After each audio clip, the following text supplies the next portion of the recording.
For many business owners, the retirement savings don't show up nice and neat in a 401k or an IRA. They're tied up in the business itself. Today, we have a listener question that came in from a couple that are facing that sudden transition from almost nothing saved to managing a large sum of money late in the game. And they're wondering if it's going to be enough. So we're going to talk about business planning today, and that's succession planning and how to be prepared for retirement.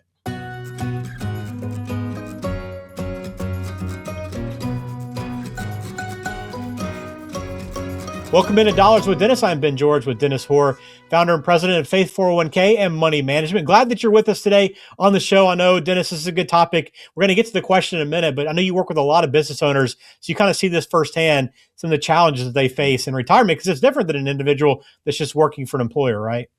It's correct. And so many small business, I'm talking small businesses, put their heart and soul into that business and don't take the time to look at a retirement plan for themselves. They always have in the back of their mind they'll sell the business someday, and that will be their retirement plan. But there's a lot of flaws in that thinking and that planning, and it's a one-legged stool, if you will, and that's not good. So there's lots of opportunity for things to go wrong. You have to have a business that's sellable, profitable. You got to have a willing buyer. You got to be willing to sell at whatever price, and making that all happen when you're ready to retire takes a lot of effort just on itself. So I think that most small business owners should have investments as well, and have selling their business being an addition to their retirement plan, if you will. And I know this question was, they didn't say, well, and now they're 60 and 58 and they're going to get a little under $1 million. And what does that mean for them? So they got to know that $1 million isn't all it used to be. First of all, what has inflation done to $1 million? But what do you really get? So first thing they need to do is contact a CPA or get with their account if they have one, and say, what's the net proceeds, capital gains, how's the deal structured, the timing of the deal. Because you think, I'm going to sell for $1 million. Okay, I'm going to take $1 million and put in the bank. Often that is not the case. There's going to be a lot less than that actually gets to the bank. And then there's questions along the way. So they want to slow down and make sure they know what they need and is that going to work for them. Yeah, that's the first thing to understand, right? Just because you're seeing that number on paper, what you actually get to take home and keep. I know most people are familiar with taxes and fees and how they work, but again, that net proceed from that sale might not be quite as much as you had anticipated. So that's kind of the first place to start. So Dennis, as you kind of work through this and talking about whether or not it's going to be enough to retire on and kind of the first steps, how should a couple that maybe has very little or no investing experience approach this first move? What kind of guidance or suggestion would you give them in that situation? So I like the idea of just slowing down and parking the money for a while, because you've been working your whole career, and now you're going to have this lump sum of money. You don't want to make fast decisions on what to do with it. So slow down, park the funds in a bank account or something safe that you can have access to while you plan out what to do next and what your long-term structure needs to be. And then you can find out if that is going to be enough money. So I think people should have an account balance and income needs. You got to know what your needs are, what your lifestyle expectations are, and your longevity. We mentioned longevity in a different tape, but if you're expecting to live 7 years, that's one thing. If you're expecting to live 27 years, that's a whole nother situation. And I've said many times, it's hard to work and save for 35 years to get enough money to last for 35 years. And that's reality for a lot of people retiring at 60, 65, and they live to 90, 95. That's a long time to get money to last. So you want to have a good structure. You want to have a good understanding of what you need and where that money's going to come from. Well, when they ask the question, Dennis, and ask, hey, is this going to be enough? What does enough even mean? I mean, how do you determine that? Because, right, that's going to be different for everyone. That number is going to be much different. So how do they know that's going to be enough? How would you define that? And how would you kind of talk to them through this question, this answer? It's very simple and it's very complicated and it's very easy and it's very hard. So getting a budget, that's the hard part. It should be the simple part, but getting an idea of what somebody's spending. What are our needs? What are we spending money on? Getting that budget, that's the first step. So if you get a budget, you know what the income needs are. And then you can start applying some of the other factors to it. How long am I going to live? we're going to travel, we're going to do this. So you can start building a plan out, but just getting a good understanding of what the expenses are, what you need to live on day to day, and then what are your goals? Do you want to travel? Do you want to? What else needs to happen in retirement? And so that's where having a written financial plan is so critical, because we're going to cover all those topics. You know, you've gone on vacation, you're going to go visit, you're going to go overseas.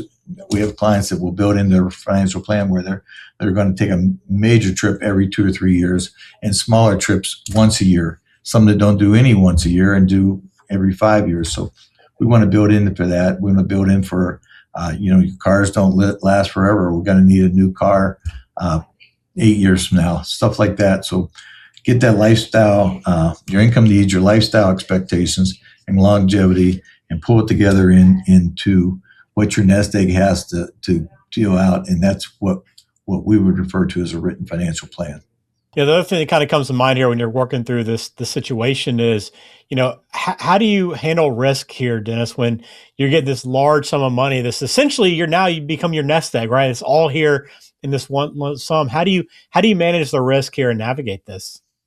Yeah, so that's, every person is a little bit different, but most people, when they get that, they sometimes they want to be a little bit more aggressive because, oh, we got this big lump sum of money. And other personalities are say, I'm just going to put it in the bank and I can live on that. Well, we have to have that written financial plan so we know, and we can coach people on how much risk they should take to be able to reach those goals.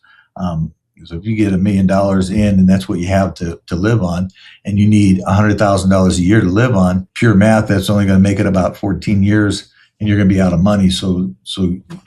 We got to know how to balance that, how to invest that correctly, and diversify your risk to be able to accomplish that. And then maybe see, sometimes it doesn't work. You can say your goals are here, but your money's here, and that doesn't match up. So we might have to make some adjustments in our ambitions. Yeah, these are some of the first questions that come to mind when you're talking about business owners in the situation where they're going to sell their business and now turn these proceeds into the retirement plan. But what are some of the other issues that you've seen come up in similar situations since you've been working with a lot of business owners?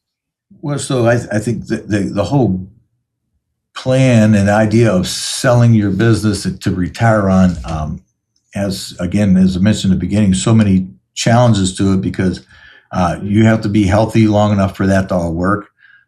You have to get the right buyer to be able to get you out of your situation, take it over. And let's face it, you probably, it's your baby. You've had your heart and soul poured into your business for 30 years, and letting go of it is a challenge. And so sometimes you would start micromanaging the people buying your business, and that makes not good for either side of the table. So the challenges of just being very few people would just walk away. I had one client many years ago that great guy. His father-in-law had a pretty good business, and he was in the business of selling businesses, and he asked him to sell the business. And he says, his father-in-law, he said, well, if that's what you want for it, he said, I'll buy it. And so that's what happened. I said, well, so was it hard to work with your father-in-law?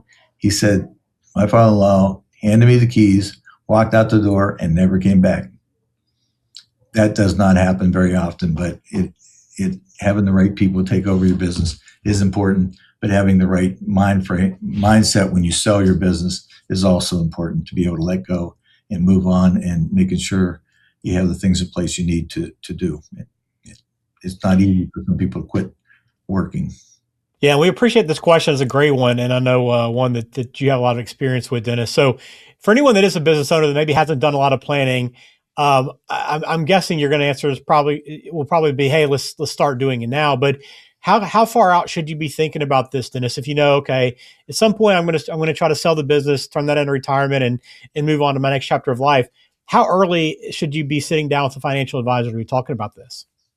Not day one, not year one, but as soon as you get 2 or 3 years done, or as soon as you turn a profit, you want to start figuring out how much you can start keeping of the profits, what you do with those profits, and then start building out a plan. So not very long after you start a business, once you know it's viable, then you want to get with a financial planner or an advisor to get you in a position to build out so you have a strategy, so you know what your exit is not too long after you start.